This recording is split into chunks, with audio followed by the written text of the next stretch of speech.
Hindi pa ngayon masabi ng Armed Forces of the Philippines kung may kinalaman ba ang China sa pagpasok ng attack submarine ng Russia nito lang kamakailan sa teritoryo ng Pilipinas. Ayon naman sa Philippine Navy, may posibilidad na matagal nang nasa bansa ang naturang attack submarine. Si Almar Fersuelo magbabalita. November 28, araw ng Huwebes, namantaan ng Western Command ang isang Russian attack submarine sa layong 18 nautical miles sa western portion ng Occidental Mindoro. Matapos patanggap ang naturang report, agad na dineploy ng Philippine Navy ang kanilang assets upang i-monitor ang sitwasyon at para masigurong seguridad ng teritoryo ng bansa. Araw ng Linggo naman, nakaalis na sa teritoryo ng bansa ang nasabing submarine. Sa isang pulong balitaan araw ng Martes, ipiniliwanag ng Philippine Navy kung bakit lumipas pa ang ilang araw bago isinapubliko ang naturang insidente. Ayon kay Rear Admiral Roy Vincent Trinidad, tagapagsalita ng Philippine Navy for West Philippine Sea, na kaya hindi nila ito ibinalita ay dahil hindi muna nila nilubayan ang nabanggit na submarine hanggat hindi ito nakakaalis sa Exclusive Economic Zone o EEZ ng Pilipinas.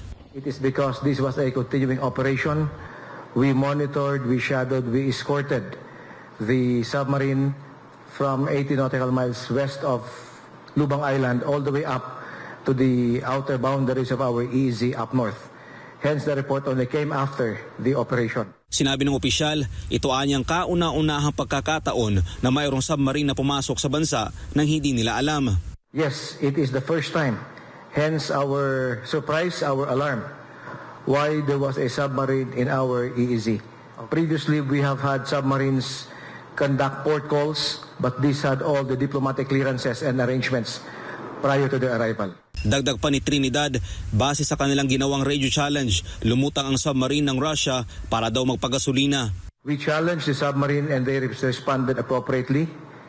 They mentioned that they came from Kota Kinabalu for an exercise with the Royal Malaysian Navy and were headed to Vladivostok, Russia.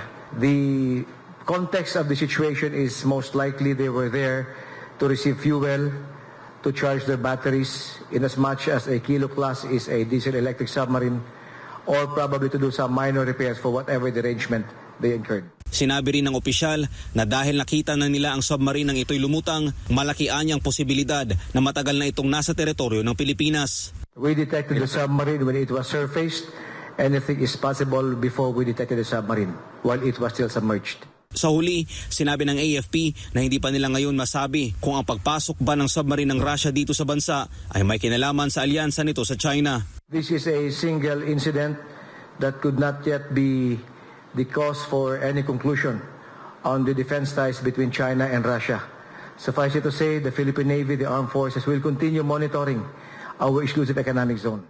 Para sa Diyos sa Pilipinas kung mahal, Almar Fersuelo, SMNI News.